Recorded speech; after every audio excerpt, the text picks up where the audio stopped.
Well, hello, thank you for joining me. I am going to take you through today my thoughts on the Yamaha TF5 console. And as you may have guessed by the title and the thumbnail of this video, I'm not a big fan. You may also notice that I'm not in my normal studio. This is my church, and at our church we use this console. This is our console that we use on a Sunday morning. So I've got quite a bit of experience working with this console. And I'm going to take you through kind of how to use it, but also some of the big downsides of this console. So let's dive in. First of all, let me talk you through the setup. So we have the TF5 console here. Back behind stage over there, we have two of the TIO stage boxes, 16 in, 8 out stage boxes. We've got 32 in, 8 out, connected via Cat5 back to the console here. Now, one of the big kind of selling points of the TF5 or the TF series is that the default protocol that it uses for connecting console to stage boxes is Dante. However, normally I'm a big fan of Dante. Dante is great. It's a really good, reliable, robust system and works really, really well. But we get no end of issues with it. So one of the big issues that I find is that however it is that Yamaha have implemented Dante into the TF consoles, just makes it super buggy and unreliable and inconsistent, and it's one of the biggest issues that we have is Dante not working properly in this console. So it's kind of Dante, but it doesn't really work like Dante normally should or would. So there's that. Let me talk you through then how things work, how the console's laid out and all that kind of stuff. So obviously we've got fader banks. So on this particular desk, we have 4 blocks of 8 faders, plus a master. Down the right-hand side, you've got all your mix buses, and on this console, it has up to 20 mix buses. The first 8 are fixed as mono, and then the second, whatever we've got left, 1, 2, 3, 4, 5, 6, are fixed as stereo. So you've got stereo and 8 mono, 6 stereo, 8 mono, and then 2 effects. You only have 2 effects bus available on this console. And then finally you have a tap tempo for your effects down here. Up at the top, we've got 2 stereo ins, so we can have direct access, whatever you're looking at on the console.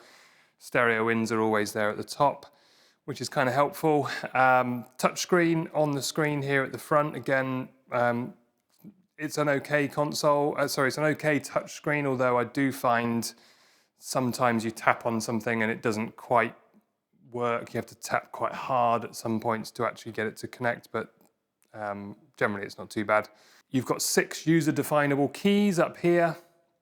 We use 2 of them as scene recalls, so we've got like a midweek scene and then a Sunday morning scene, which we can just recall those as we need them. And then over this side, you've got talkback, mute and unmute, or on and off. Again, I'll come on to that in a minute. And a store button, so if you want to save a scene, you can just hit store and it will store that scene to whichever scene you're currently on. It will just overwrite it. You've got, up at the top here, a couple of mutes, so you can mute your effects and mute inputs. If you need to just mute everything on the desk, you've got a couple of mute buttons up there that will do that. These are your effects controls, so your 2 effects units, you can turn them on and off, and you can go in and edit them from here. Again, that's quite a handy feature. LED meters up here to meter all your audio levels, headphones level, and then down at the bottom here we've got fader bank select, so you can select inputs 1 to 32. And then here we've got some additional inputs. So we have these set to USB. They're stereo inputs at the end here for the USB inputs. You can do outputs. We can look at all our outputs, all of our mix bus and our matrices. And then if you double tap, so tap 2 buttons at the same time, 1 and 2 pulls up your DCAs. It calls them groups, but they're not groups, they're DCAs. And if you tap 2 and outputs together, you get a custom layer where you can put in any of those. So you can have inputs and mix bus and matrices if you want to on here. You can pull in whatever faders you want to on your custom layer. Finally, coming along underneath the screen here, we've got 4 user-definable knobs, rotary encoders. So I have these set to input gain, high pass filter, and then frequency and gain of a PEQ band. So you can quickly dial in a particular frequency on your EQ if you need to with the 2 of those there. And then this is a just generic knob, so you can tap anything on the screen, and then this knob will then just control whatever you've just tapped onto. So that's the layout of the console. Let me start talking you through how we process a signal and kind of immediately where all the issues lie. So let me plug in a microphone. So I'm going to connect this in. This is connected into channel 1. Ordinarily this is my kick channel, but for this purpose I'm just going to use it for this microphone. So if I start talking into microphone here, you will see hopefully on the screen the gain level indicator here starting to light up. Now, one of the things that I really find frustrating about Yamaha is their need to reinvent the wheel.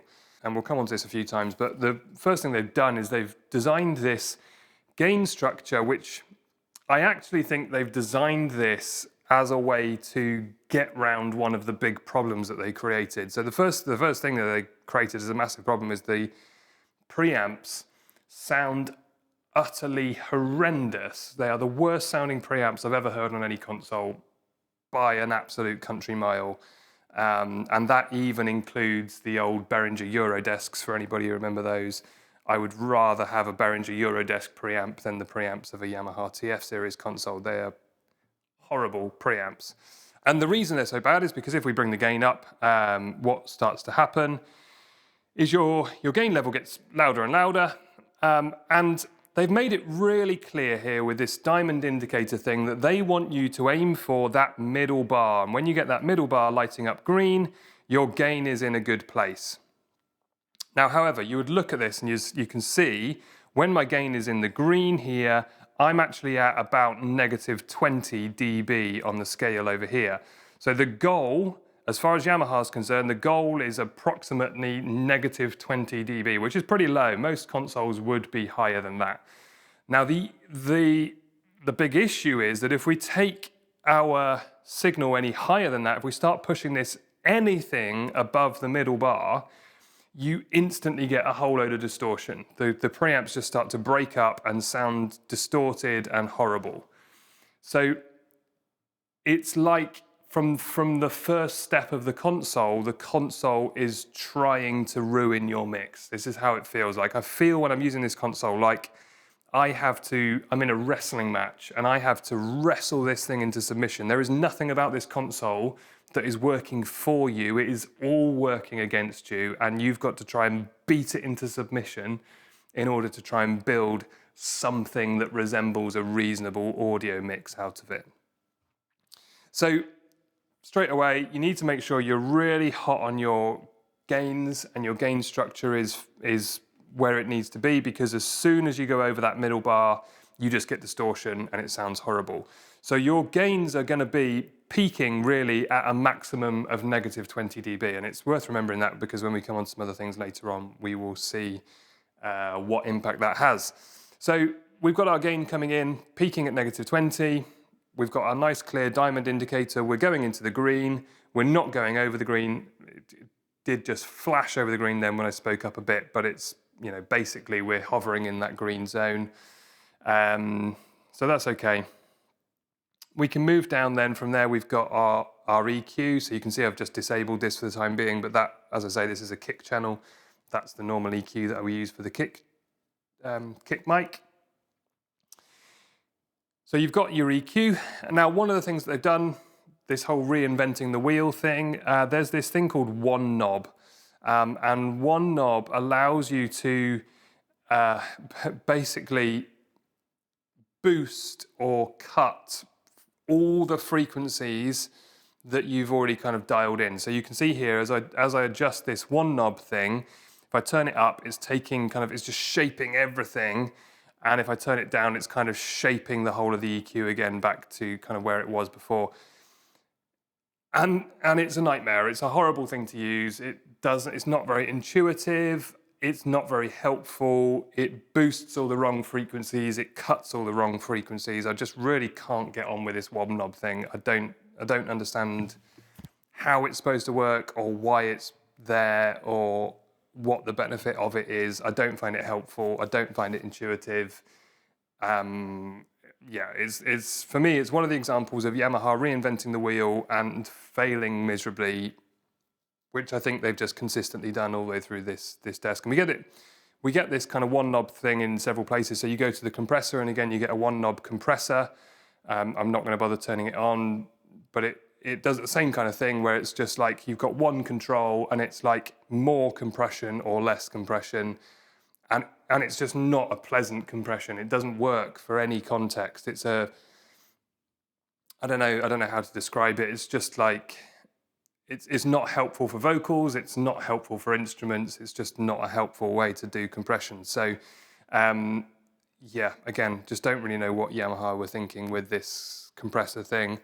The compressor generally isn't great. There's nothing musical or nice kind of tonally about this compressor. It's just it's a bit of a brick wall. It's just, you hit this compressor, and I really try to use it as subtly as I possibly can because there's nothing nice about it. It doesn't kind of add any nice characteristics to the sound. It's just a fairly basic compressor. It does what it says on the tin. It does compress sound, but it's just not a nice thing to use particularly. So I try to use it as sparingly as we possibly can, but I will put a bit of compression on some things. So yeah, that's the processing. The processing kind of goes through. Now, also on the compressor, the other big thing is because we started off with our gain structure being effectively really, really low, when we come to our compression, I'll just turn the compressor on just so you can see what it's doing here. You can see that in order for me to be able to compress this microphone signal, my threshold needs to be fairly low. And in some cases, in order for me to get significant compression on this threshold, I will have my threshold down to kind of -35, -40 plus dB in order to get any sensible amount of compression out of it. It depends a bit as to what's coming into it, but there are times when you have to really crank your threshold way down because our gain structure coming in at the front end is so far down. In order to be able to actually use the compressor and engage the compressor, we need to have a threshold that's way down. And when you come this far down the threshold, with that low down with the threshold, it becomes very, very difficult to control. And your control on this compressor can be really finicky and fiddly and again, just not particularly nice to use. But as I say, that does depend as to what you've got coming in to how that's gonna work. Let's take that back up again. Okay, so there we go. So we've got signal coming in, we've got it coming through, and if I push that up, we can get it coming out the speakers in here, which, fine.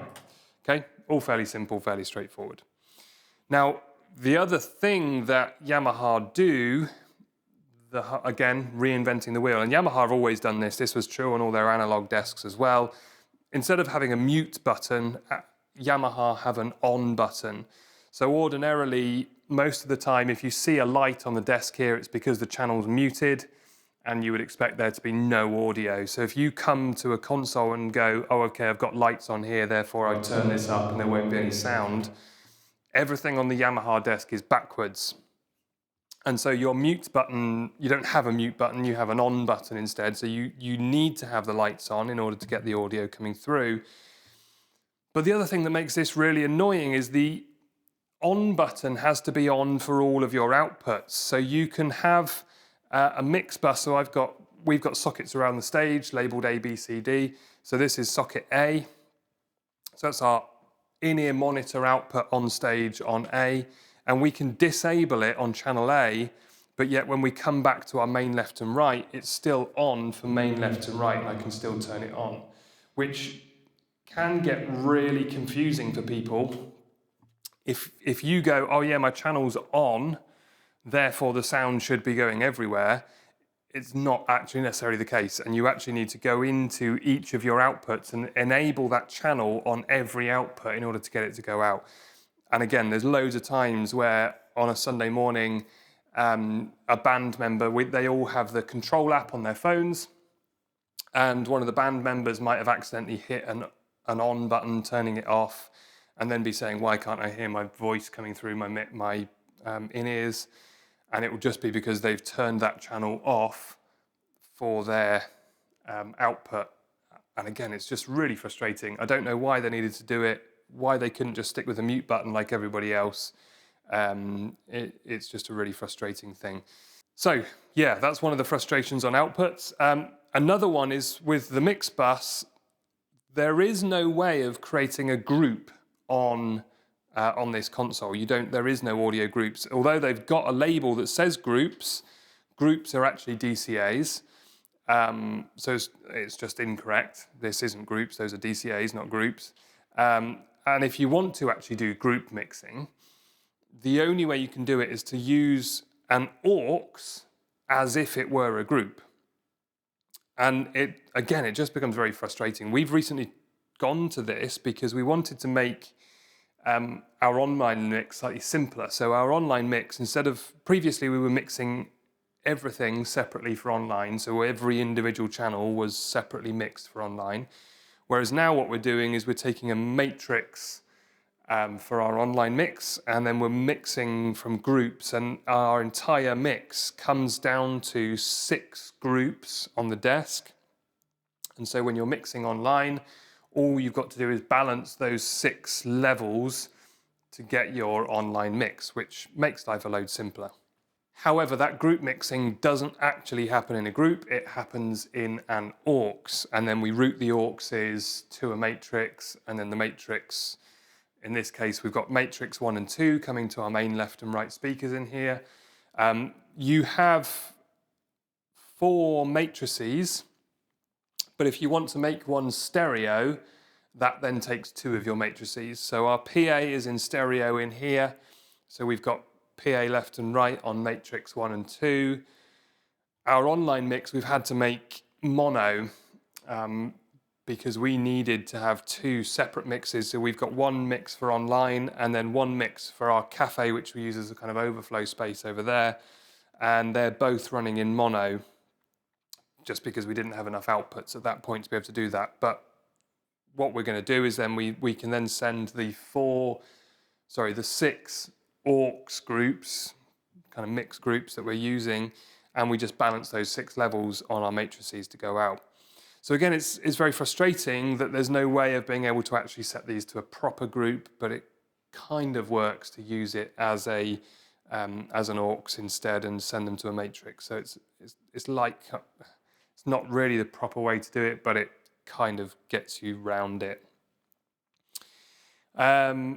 Within the groups, we can then do all the processing as you would expect. So you can EQ a group, you can compress a group. With the matrices, however, all you get is an EQ on the matrix. There is no compression on a matrix, which again, I find that very frustrating because I would really like to be able to put a compressor on the online mix to be able to compress that for online, but we can't. There is no compressor that exists for a matrix. So again, another really frustrating point with this desk. Again, another limitation with this desk is that it only has 2 effects, which these days that's just really low.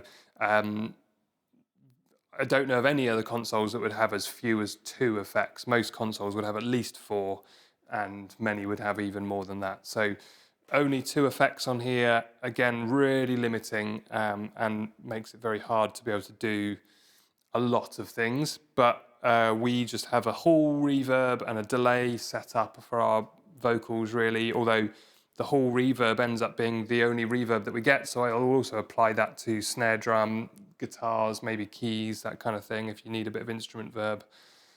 It's all got to be that one same verb, which again is just very frustrating because really I would like different verbs for all of those things, but yeah, there's no way of doing that it is just the two effects that we have and nothing else. So that is kind of all the audio processing side of this, and as like I say, all the kind of negatives of the audio processing side of this desk. The other things that are also really frustrating with this desk is the general build quality. It's all very flimsy. These side panels are very thin, flimsy plastic. You can feel them bending under your fingers, and they do come loose and things like that. So again, just the general build quality of this desk isn't great.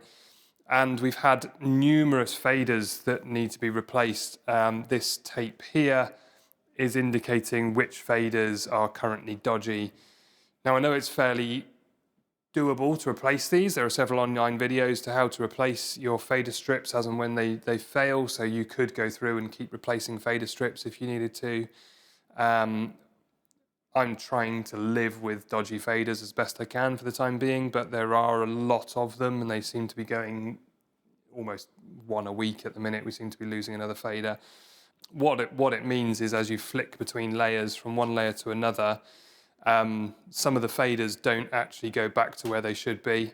So you get sometimes where a fader will just not return back to where you left it. And as you flick from one fader to another, you find sort of random fader positions. So the reason I've marked them all is so I can look at a fader and I can go, well, why is that fader all the way down there? Oh wait, hold on, that's a dodgy fader. It must just not have returned back to the position I left it in. So that's about it really. Those are the things that I really just don't like about this console. I can't say that there's a lot that I do like about the console. There's a few things that are just fine. Basically everything that I haven't mentioned that you would expect to find on a digital mixing desk is just as you would expect to find it on a digital mixing desk. There's nothing about this mixing desk that I go, oh yeah, I'm really glad that's on there. That's just the best thing ever. It's either standard kind of what you would expect on a digital mixing desk, or it's bad on this desk, really, is about as good as it gets. It's either just kind of average or below average, I would say, is about as good as you can expect to get. So yeah, I'm not a big fan. I don't like it. There's a lot of things that need to be improved and fixed on this desk. I mean, they're obviously at this point not going to make any changes to this desk. It is what it is. So if you're considering getting one, I would strongly advise you against getting one at all. But if you did get one, those are the things to watch out for. And yeah, hope you manage to make something of it, because it really isn't a nice, user-friendly, intuitive console to use. It's not fun. It's not nice. As a user, I wouldn't like to use this desk as my choice. It's the console that we have here. It's the console I inherited when we came to this church. And so we're just having to deal with it until we can afford to replace it. But for the time being, it's what it is. And I'm trying to make the most of it. But yeah, it isn't fun. It isn't nice. There we go. That's my thoughts on the Yamaha TF5. If you found this video helpful or interesting, give it a thumbs up. Thank you for watching. I'll see you in the next one.